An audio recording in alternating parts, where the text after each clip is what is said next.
अहो इतके भयंकर डाव आहेत बीड जिल्ह्यातल्या बऱ्याच मराठ्यांच्या नेत्याचं.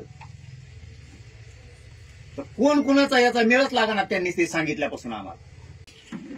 पंकजाताईबद्दलचा काय विषय त्या पोराला सगळं माहिती. काय काय ह्यो माणूस त्या जातीला लाभलाय की याच आयुष्याने खराब केलं आणि त्या जातीला सुद्धा डोळ्यावर आणून ठेवलं. आरोपी आणि धनंजय मुंडे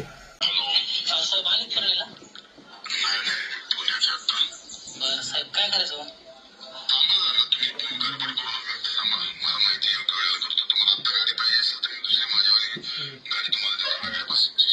चालतं काय अडचण सांगतो ड्रायव्हर येणार का ड्रायव्हर येतो मग साहेब नवी गाडीच पाहिजे असं मी देतो तुम्हाला पण आत्ता नाही देऊ शकत मी अडचणीत आहे आता तुम्हाला पाहिजे तर मी माझ्यावाली कधी गाडी देईल हो चालतं पण मी तुम्हाला भेटतो ना उद्या आहेत का मग नाही मी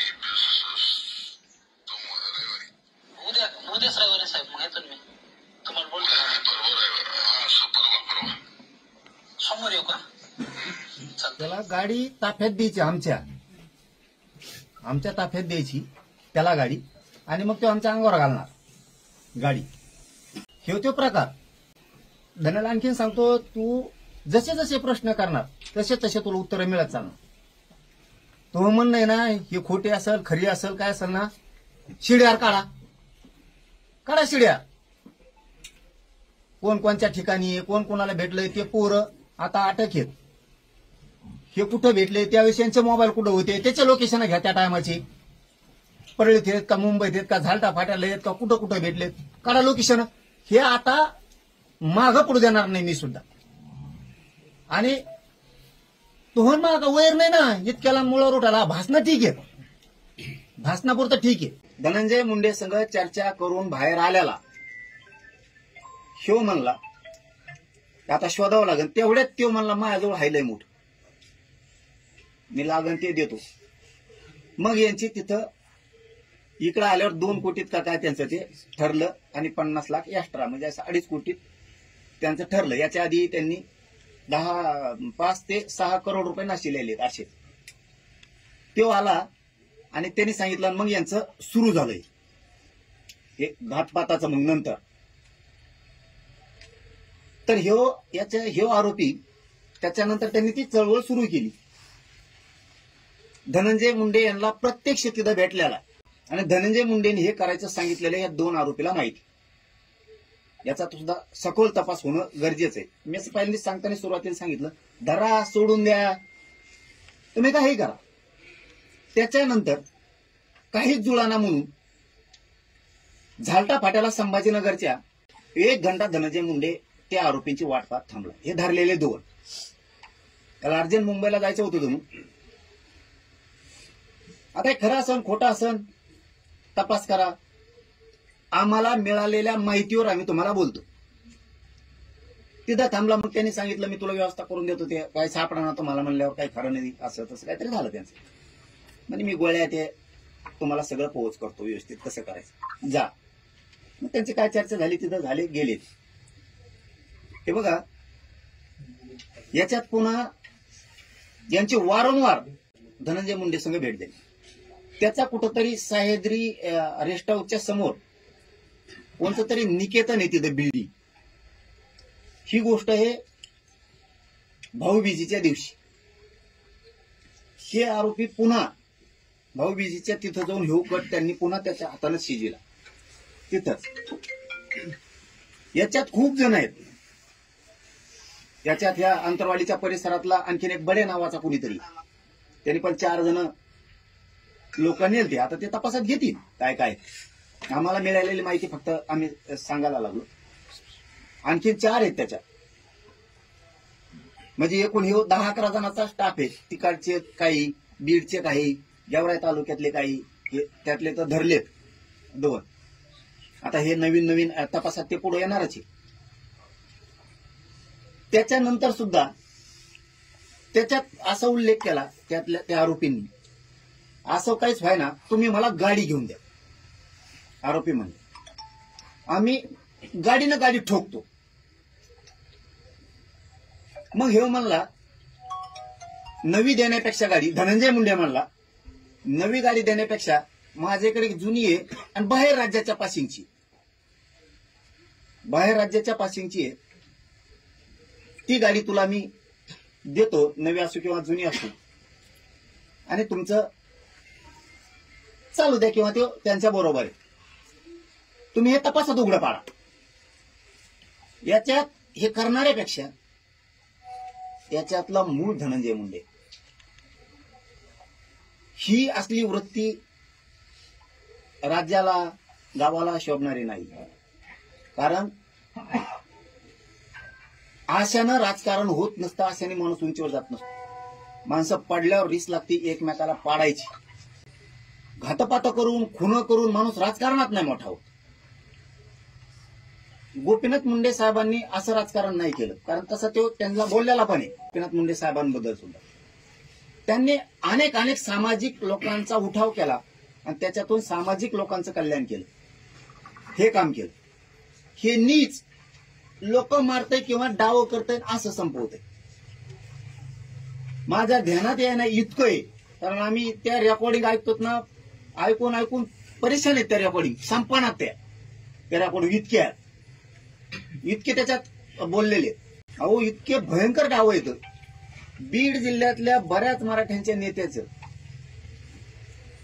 तर कोण कुणाचा याचा मेळच लागणार त्यांनी ते सांगितल्यापासून आम्हाला सांगितल्यापासून. याच्यात त्या पंकजाताई मुंडेंचा सुद्धा त्या पोराला लय माहिती हो. 2 आरोप येत ना, त्या पोराला लय माहिती. मी सांगतो हे सगळ्यांनी सिरियस घ्या. पंकजाताई बद्दलचा काय विषय त्या पोराला सगळं माहिती. बावनकुळे साहेबाच्या भाच्याबद्दल काय, आता हे खूप सिरियस आहे विषय. त्याच्यात आणखीन त्यातल्या एका आरोपीला एक गोष्ट माहिती आहे, बीड किंवा राज्यातल्या बऱ्याचशा ठिकाणी प्रत्येकाच्या गांडी खाली मोबाईल आहे, म्हणजे त्या शिटाच्या खाली. बघा आता ही सिस्टम, मोबाईल शिटाखाली. कोण बघा शिटाखाली काय बोलतोय, कोण नेता किंवा बीडचा एखादा मराठ्यांचा कार्यकर्ता काय बोलतो, किंवा आमदार काय बोलतो, किंवा मंत्रालयातले काय बोलते, ऐका काही मिळेल. अशी वृत्ती मुंडे साहेबाकडे मोठ्या नव्हती. म्हणून मराठा समाजाला मी सांगतो आपण शांत राहायचंय. ह्या नासक्यासाठी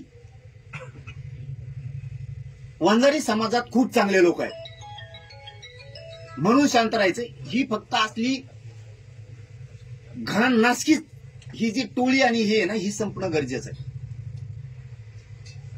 कारण याला ना जात मिली तरी चालतंय, याला कुणी मिळलं तरी चालतंय, फक्त राजकारण लागतंय आणि ब्लॅकमेल करून त्या शिटाच्या, म्हणजे जो माणूस बसतो त्याच्या गाडीच्या शिटाखाली सगळं मिळा लागणार. अशी माहिती याच्यातून पुढे आणखी आपण गाडी धुवायला जर गेली तर गाडी धुणारा सुद्धा खालून जीपीएस लावतोय जणू. गाडी कोणाची जर कोंकड चालली असली, आता खरं आहे खोटं तपासात घेतलं पाहिजे. त्या आरोपींना माहिती मोबाईल कुठं ठेवते शिटाखाली. जर एखाद्याचा येणे जाऊन सत्कार केला बरं का राजकीय नेत्या, हो तुम्ही ओबीसीचे असता आणि मराठीचे असता, नेत्यात घुसा. नुसतं मायावरच काय आरोप करता.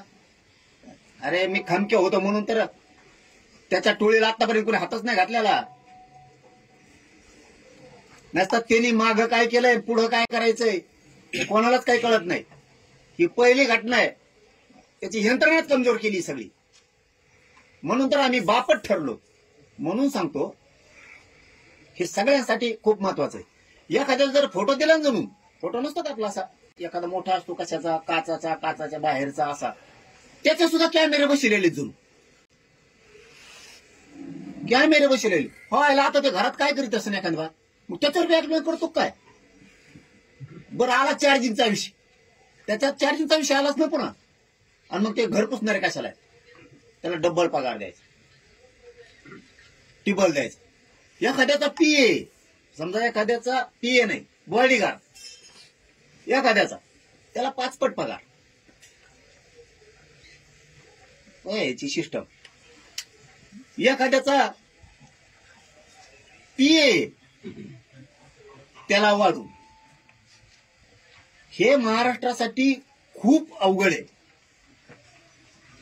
याच्यात ना त्या पंकजाताई मुंडेबद्दल सुद्धा त्या आरोपीकडे खूप आहे. राज्यातल्या कार्यकर्त्याबद्दल तर खूपच आहे. मी काय त्यांचं ते भाऊ बहीण आहे म्हणून नाही म्हणत, ते बोललंय आम्हाला. अर्ध मॅटर कराडाबद्दल सुद्धा बोलला. कराडच ना सरमाड का करमाड देव त्याच्याबद्दलही. अरे ह्यो माणूस इतका भयानक आहे. त्याच्या धसांबद्दल आहे, सुरेश धसांबद्दल. ते आमच्या संतोष भाईच्या देशमुखांच्या त्या भावाबद्दल सुद्धा आहे. जे इथं बसलेले होते माझं त्या दिवशी, आम्ही बीड जिल्ह्यातले जालना जिल्ह्यातले काही 100 लोक प्रतिष्ठित बसलो, त्यातले 2-4 जणांचं नाव घेतलं होतं, ते शॉर्टच झाले. काय काय ह्यो माणूस त्या जातीला लाभलाय की याच आयुष्याने खराब केलं आणि त्या जातीला सुद्धा डोळ्यावर आणून ठेवलं. म्हणून सगळ्यांना सांगतो की असले विचारी संपणं गरजेचं असतं, यांच्या नायनाट होणं गरजेचं असतं. म्हणून सगळ्यांनी शांत राहा. मी बरोबर सगळ्यांचा व्यवस्थित नायनाट करतो, तुम्ही काय टेन्शन घेऊ नका. आपण जर कच्चे असतो, सतर्क नसतो, सावध नसतो तर इतक्या लांब आपण हात टाकलाच नसता.